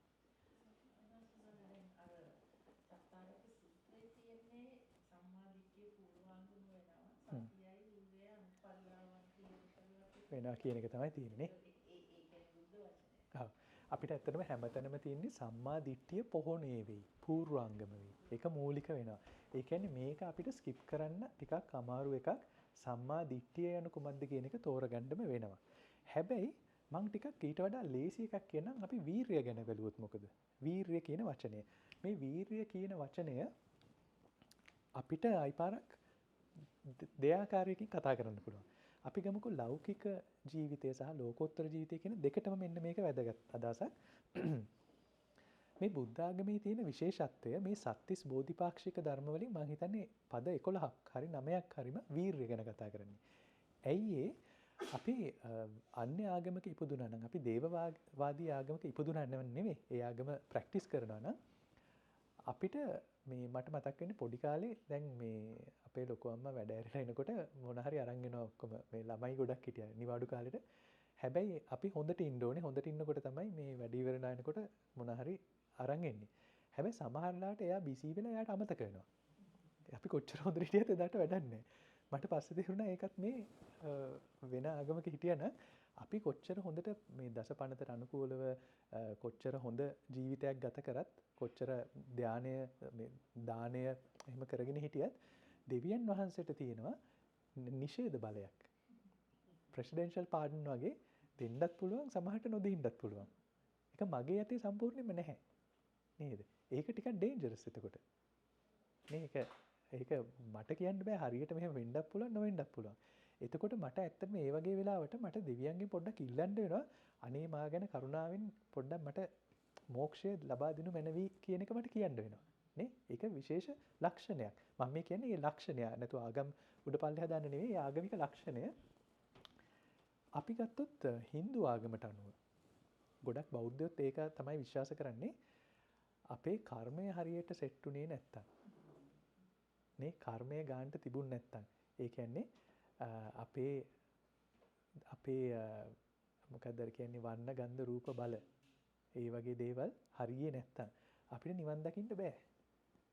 එතකොට කර්මඵලවාදයේ පිළිගන්න කට්ටියටත් අපි කොච්චර මේ දැන් මේ වැඩ පටන් ගත්තත් හරියන්නේ නැහැ. පෙර කළ කර්මයේ ලොකු ඊට වඩා ඒ හින්දා මට නිවන් දැක ගන්න බැරි වෙන්න පුළුවන්. බුදුහාමුදුරුවෝ මොකද්ද ওই දෙක ගැන කියන්නේ?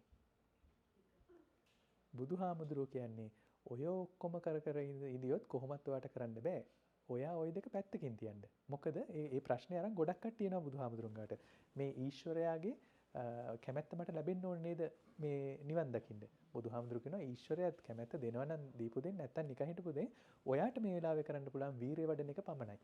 සමහරු කියනවා මං කරපු පාප කර්ම තියෙනවා මේ පාප කර්ම ගෙවෙනකල් ලක්ෂ 90ක් මට නිවන් දකින්න බෑ. බුදුහාමුදුරු කියනවා ওই ටික ඔක්කොම රවුම් වෙනකල් හිටියොත් ඔයා කොහොමද නිවන් දකින්නේ? ඔයා දැන් ගිහිල්ලා වීරිය වඩන්න. වීරිය වඩන්න. නේද? එතකොට අන්න ඒක මේ බුද්ධාගමට තියෙන විශේෂ ලක්ෂණයක්. ඊටාම විශේෂ ලක්ෂණයක්. නේ ඒක අපි නොදැනුවත්වම අපිට සමහර ආගම්වල ඒ අදහස හම්බෙන්නේ නැහැ. වීරිය තුලින් යන්න පුළුවන් කියලා. හැබැයි මේ ආගම් පසු කාලීනව ලෝකේ වෙනස් වෙනකොට මාටින් ලූතර් කියන එක්කෙනා ගැන අහලා තියෙනවද? Martin Luther. මාටින් ලූතර් තමයි ලුතරන් මේ කැනඩාවේ 150ක් විතර ඉන්නේ ලුතරන් ප්‍රොටෙස්ටන්ට් කියන කතෝලික ආගම. මාටින් ලූතර් කියනවා දේවාශිර්වාදේ නිකන් හිටියට හම්බෙන්නේ නැහැ. මෙහෙම මේ හාල් කුඹුරක් තියෙනවා. කුඹුරු දැන් එයා බලන් ඉන්නවා මේ දෙවියෝ ඇවිල්ලා කුඹුර වගා කරලා දෙයිද කියලා. එහෙම දේවාශිර්වාදේ හම්බෙන්නේ නැහැ. ගිහිල්ලා කුඹුරු කොටලා පැල ඉහලා ඔක්කොම කරොත් තමයි දේවාශිර්වාදේ හම්බෙන්නේ කියලා. තව ටිකක් කල් යනකොට මිනිස්සු හිතන්න ගන්නවා ඉතින් ඔය ටික ඔක්කොම කරනවා නම් අරක ඕනේ නැහැ නේ මම නිකම්ම කුඹුරු ටික වවනවනේ කියලා. එතකොට මිනිස්සු ඒතිස්ට් වෙනවා. මේ ලෝකේ ආපු විදිය. ඉතින් මම දකිනවා මේ බුදුහාමුදුරුවොත් යම්කිසි ආකාරයකට කියන්නේ තමන් තුළ තියෙන වීරිය උපදවා ගන්න, සම්‍යක් ප්‍රදාන වීරිය උපදවා ගන්න කොච්චරද කිව්වොත් ඒක 이르දියක් වෙන තරමට. 이르දියක් කියන්නේ ඒක මැජික් එකක් වෙන තරමට. මැජික් නෙවෙයි ඒක සුවිශේෂ හැකියාවක්. නේ? 이르දියක් වෙන ගන්නට මෙන්න මේ වීරිය උපදවා ගන්න. එතකොට මේ ඉන්ද්‍රිය ටික වෙනම ඉන්ද්‍රිය ටිකක් පහළ කරගන්න. අපිට සාමාන්‍යයෙන් නැති ඉන්ද්‍රිය ටිකක්. ඉන්ද්‍රිය කියලා කියන්නේ අපේ මනස හසුරුවා ගැනීමට පාවිච්චි කරන්න පුළුවන්. ඇස කියන එකෙන් අපේ චිත්ත චෛතසික වෙනස් වෙනවා. ඇසට රූපයක් දැක්කම ඔළුව වෙනස් වෙනවා, මනස වෙනස් වෙනවා. සතියට දැක්කහමත් අන්න මේකම සිද්ධ වෙනවා. ඒක නිසා තමයි mindfulness based cognitive therapy කරන්න පුළුවන්. නේද? mindfulness based stress reduction කරන්න පුළුවන් ඒ හේතුව හින්දා. ඉතින් අන්න ඒක අපි තේරුම් අරගෙන වීරිය හොයාගෙන මෙන්න මේ සතිය සහ වීරිය කියන දෙක තමයි මට හිතෙන්නේ අපිට සම්මා දිට්ඨිය හාමුදුරුවෝ එක එක ඒවා කියනවා අපිට හොඳටම කන්ෆියුස් වෙලා ඉන්නේ YouTube එකෙත් එක එක ඒවා ගොඩක් තියෙනවා. ඒක දන්නේ නැහැ. හැබැයි අපිට මේ දෙක ප්‍රැක්ටිස් කරන්න පුළුවන්. කාට හරි කියන්න පුළුවන් නෑ මේ දෙක හරියට ප්‍රැක්ටිස් කරන්න නම් මුලින් දිට්ඨිය තියෙන්න ඕනේ කියලා. ඉතින් නැත්තම් මොනවා කරන්නද? නේද? ඒක හරියට දන්නවා නම් මේව කරන්නේ නෑනේ. අපිට කරන්න පුළුවන් මෙන්න මේ දෙක පටන් ගන්න එක. නේද? එහෙනම් ඒක තමයි මට සත්‍තිස් බෝධිපාක්ෂික ධර්මයක්ම කියලා මට කියන්න ඕනුනේ මේ සතිය සහ වීරිය කියන අදහස් දෙක අපි කොහොමද ප්‍රායෝගිකව කරන්න කියන එක අපි ඉක්මනින් හොයාගමු නේද? මොකද අපේ ජීවිතේ තියෙන අදහසක් සිතූ දේ නොම වේ, නොසිතූ දේම සිදු වේ කියලා. නේ? අචින්තිතම්පි භවති, චින්තිතම්පි විනස්සති. නේද? එක වෙලාවට අපි හිතාගෙන ඉන්න එක නෙවෙයි වෙන්නේ. දැන් අද හැමෝම ආවේ බණ අහලා ඊට පස්සේ කැම ටිකකුත් කාලා ගෙදර ගිහිල්ලා නිදාගෙන ආයි හෙට මොකක් හරි කරන්නේ. ඒක වෙන්නත් පුළුවන් නොවෙන්නත් පුළුවන්. නේද? ඉතින් දැන් අපි මේ පන්සල් වල ඉන්නකොට අපිට තේරෙන්නේ මේ අනිත්‍යතාවය හොඳට තේරෙනවා. මොකද මිනිස්සු හිතාගෙන ඉන්න එකට සම්පූර්ණයෙන්ම වෙනස් දේවල් සිද්ධ වෙනවා. එතකොට පන්සල මතක් වෙනවා. ඒක හොඳයි එහෙම වෙලාවට මතක් වෙන එක. ඉතින් ඒක තමයි දැන් එහෙම වෙන්න කලින් මම මතක් කරලා දුන්නේ. වෙන්න පුළුවන් කියලා. නේ? ඉතින් එතකොට ඒක උඩ අපි බලමු මේ බය වෙන්න නෙවෙයි මේකට. නමුත් අපි උපරිම වීරිය මේ වෙලාවේ ඇති කරගන්න පුළුවන්ද කියලා බලමු. මේ නිර්වාණ අවබෝධය දෙසට නැඹුරු වෙච්ච. නේද? එතකොට අපි මේ වීරිය ඇති කරගත්තොත් අපිට මේක ප්‍රයෝරිටයිස් කරගන්න පුළුවන්. ප්‍රයෝරිටයිස් කරගත්තොත් මේ ඔක්කොම ටික කරන්න අපිට වෙලාව හොයාගන්න පුළුවන්. ඒක තමයි වෙන්නේ. නැත්තම් අපි මේ වීරිය නැත්තම් මේක අපිට ප්‍රයෝරිටි එකක් වෙන්නේ නැහැ කවදාවත්. ගොඩක් කට්ටිය කියන්නේ මම ගොඩක් වෙලාවට ආපුවම අර දාන ගෙනාවට පස්සේ සාකච්ඡා කරනවා සමහර වෙලාවට ගොඩක් වෙලාවට අපිට වෙලාව හම්බ වෙන්නේ නැහැ. ටක් ගාලා යන්න වෙනවා. අපිට වෙලාව හිටින්නේ නැහැ ධර්ම සාකච්ඡාවක් කරන්න. මේ ඇත්තටම හොඳ වෙලාවක් ධර්ම සාකච්ඡාවක් කරන්න. වෙලාව නැහැ කියන එක තමයි ගොඩක් කට්ටිය කියන්නේ අපි මේ වැඩත් එක්ක මෝගේජ් ගෙවන්න තියෙනවා කොහෙද වෙලාව මේ ධර්ම සාකච්ඡා කරන්න. ඇත්තටම මේ වෙලාව පිළිබඳ ප්‍රශ්නයක් නෙවෙයි තියෙන්නේ ප්‍රයොරිටි එක පිළිබඳ ප්‍රශ්නයක්. අපි ත්‍රිපිටකයේම හොයලා බැලුවොත් මම මේ ළඟදි දවසක කාල්ටන් යුනිවර්සිටි එකේ ගිහිල්ලා ඒ ළමයින්ට ටයිම් මැනේජ්මන්ට් ගැන උගන්වන්න ඕන වුණා. මම ත්‍රිපිටකයේම බැලුවා කොහෙද බුදුහාමුදුරු ටයිම් මැනේජ්මන්ට් උගන්වලා තියෙන්නේ කියලා. බුදුහාමුදුරු ටයිම් මැනේජ්මන්ට් උගන්වලා නැහැ. බුදුහාමුදුරු උගන්වලා තියෙන්නේ ප්‍රයොරිටි මැනේජ්මන්ට්. සබ්බාසව සූත්‍රයේ ප්‍රයොරිටි මැනේජ්මන්ට් උගන්වලා තියෙන්නේ. ටයිම් මැනේජ්මන්ට් නෙවෙයි. ප්‍රයොරිටි මැනේජ්මන්ට් කරගන්න ටූල් එකක් විදිහට දීලා තියෙන්නේ වීරිය. සම්මප්‍රදාන වීරිය. ඒක ඇත්තටම මේ වර්තමාන ලෝකයට හොඳටම ගැලපෙනවා. මම හිතන්නේ පරණ ලෝකයට වඩා දැන් ගැලපෙනවා. ඉතින් ඉස්සරට වඩා මිනිස්සු බිසිනේ දැන්. නේද? ඉතින් එතකොට මට හිතෙන්නේ මේ බුද්ධ ආගම ඇත්තටම හොඳ තැනක තියෙන්නේ මේකේ අපි සම්පූර්ණ ප්‍රයෝජන ගමු. අපිට වෙනත් තැන්වල නැති වාසිදායක තැන් ගොඩක් තියෙනවා මේ බුද්ධ ආගමේ තියෙන දේ තුල. අනිත් එක මම අර කලින් කිව්වා අර ගොඩක් වෙලාවට භාවනා කියපු ගමන් හැමෝම කියනවා මට හිත එකඟ කරගන්න බෑනේ. හිත එකඟ කරගන්න නැතුව මේක කරන්න බෑනේ කියලා. හිත එකඟ කර ගැනීම බුද්ධ ආගමේ අදහසක් නොවේ. ඒක අර හින්දු ආගමේ ධාරණ කියන අදහස. බුද්ධ ආගම පදනම් වෙන්නේ මේ සතිපට්ඨානය කියන අදහස උඩ. බුද්ධ ආගම පැත්තටම බුද්ධ ආගමේ භාවනාව කියලා අර S2 වහගෙන ප්‍රත්‍යහාර ප්‍රාණයාම ධාරණ ධාන වගේ ඒවා කියන්නේ නැහැ බුද්ධ ආගමේ. බුද්ධ ආගමේ කියන්නේ මේ විපස්සනා මාර්ගය මොකක්ද කියන එක. සතිය තුලින් ඒකායනම් භික්කවේ මග්ගං සත්තානං විසුද්ධිය චත්තාරෝ සතිපට්ඨානෝ. එහෙනම් මේ සතර සතිපට්ඨානය මොකක්ද කියන එක හොයාගන්න අපි වීරය වඩා ගමු නොපමාව වහවහාම කුසල් රැස් කරගමු කියන එක තමයි මට සරලම කියන්න ඕනුනේ. අර වචන 37යි ඉතුරු කතා කරපු 8යි 10යි ඔක්කොම ටික අමතක කරලා දාන්න. නේද? එතකොට හැබැයි ඉතින් අපි මේක ඔෆිෂියලි පටන් ගත්තේ නැති වුණාට ඔෆිෂියලි ඉවර කරන්න වෙනවනේ. නේද? වෙලාවත් එක්ක. ඉතින් අපි මෙහෙම දෙයක් කරමු. අද දවසේ අපි සත්‍තිස් බෝධිපාක්ෂික ධර්මතාවය කියන බුදුහාමුදුරුවන්ගේ මූලික ධර්මයේ වටේ තමයි අපි මේ සාකච්ඡාව කරේ. එතකොට මේ සාකච්ඡාවත් අපි අන්තිමට අදහසක් ගත්තා සතිය, වීරිය සහ සම්මා දිට්ඨිය කියන අදහස් තුන ඉක්මනින් හොයාගන්න මොකක්ද අපිට කරන්න පුළුවන් කියන එක. ඉතින් ඒක අපිට කරන්න පුළුවන් උනේ මේ රසික ගමගේ ශානිකා නෝනා ඇතුළු සෑම දිනාගම 18 වෙනිදා උපන්දිනය රසික මහත්තයාගේ සැමරුවා 19 වෙනිදා ඉන්ද්‍රාණි මෑණියන්ට 20 වෙනි උපන්දිනය සමරන තිසුක පුතාට ඒ වගේම තිලකරත්න පියාණන් කුසුමාවතී මෑණියන් තරුල් කෙවුනුලි මල්ෂාන් අයේෂා මොනීෂා සහ අයමත් හේමාලි මංජුල ගීතිකා සමන්ත පූර්ණා යන අයටත් ආශිර්වාද පිණිස ඒ වගේම මේ මියගිය විලියම් පියාණන් ඇතුළු මියගිය සියලුම දෙනාටම අපි නම් සඳහන් නොකළ සියලුම දෙනාටම හේතු වෙන්න තමයි අපිට මේ සාකච්ඡාව කරන්න පුළුවන් වුණේ. ඉතින් අපි මේ වෙලාවේ අපේ අත් දෙක එකතු කරලා අපි හැමදෙනාම අදිෂ්ඨාන කරමු මම මේ සත්‍තිස් බෝධිපාක්ෂික ධර්මතාවයේ වටේ මේ බුදුහාමුදුරුවෝ දේශනා කරපු මහා පරිනිබ්බාන සූත්‍රයේ ඉඳලා මේ ත්‍රිපිටකයේ පුරාම තියෙන ඒ බුද්ධ වචනය සැබෑ බුද්ධ වචනය හොයාගෙන යන්න මම අදිෂ්ඨාන ඇති කරගන්නවා මම වීරිය ඇති කරගන්නවා. අපි මේක තුල මේක ගැඹුරටම හොයාගෙන යමු මේ සම්මා සතිය, සම්මා දිට්ඨිය, සම්මා වායාමය, වීරිය කියන එක අපි ගැඹුරටම හොයාගමු. නමුත් මේක අදහසක් විදිහට හිතනවා නෙවෙයි මේක අපේ ක්‍රියාවට පත්නංවා ගමු. ඒත් එක්කම මම මේ අදිෂ්ඨානය ඇති කරගත්තා වගේම මේ නම් සඳහන් කරපු සියලු දෙනාමත් රසික ශානිකා නෝනා පවුල ඇතුළු ඒ පුතාලා දුවලා ඇතුළු සියලු දෙනාමත් විලියම් පියාණන් ඇතුළු නම් සඳහන් නොකළ සියලු දෙනාටමත් මේ සියලු ලෝක සත්වයන්ටත් මේ සියලු ලෝක සත්වයාගේම විසුද්ධිය පිණිස මෙන්න මේ මාර්ගය සත්‍තිස් බෝධිපාක්ෂික ධාර්මික බෝධිපාක්ෂික මාර්ගය ඔවුන් සියලු දෙනාටමත් අවබෝධ වේවා. ඔවුන් සියලු දෙනාටම මේ සඳහා අවශ්‍ය සතර සෝතාපට්ටි අංගයන් පූර්ණේ වේවා කියලා අපි සාදුකාරයක් දෙමු. එහෙනම් හැමෝටම තෙරුවන් සරණයි. අපි මේක දැන් නවත්තලා අපිට ප්‍රශ්නයක් තියෙනවා නම් සාකච්ඡා කරන්න පුළුවන්. විශේෂ ප්‍රශ්නයක් තියෙනවා නම්.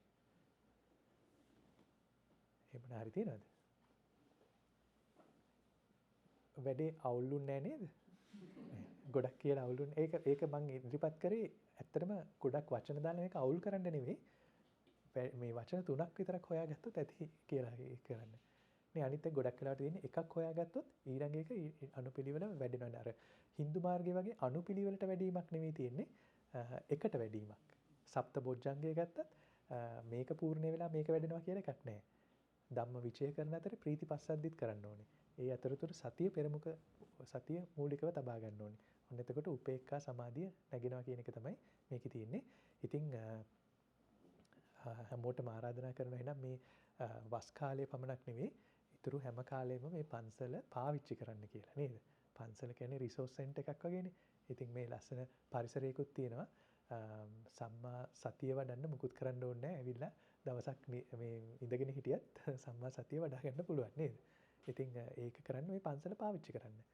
ඒකට බාධාවක් නැහැ. අපිට තියන්නේ වීරිය ඇති කරගන්න විතරයි. නේ එහෙනම් ඒ වීරිය හැම දිනටම ඇති වේවා. එහෙනම් අපි සාකච්ඡාව මෙතනින් අවසන් කරමු.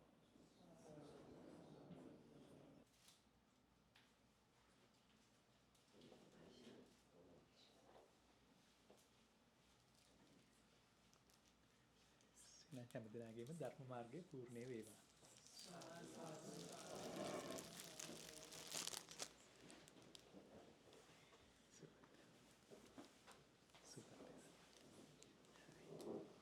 එහෙනම් ප්‍රශ්න තියෙනවා නම් මොනාරි තේකුත් අරගෙන උඩට එන්න කෙනෙක්.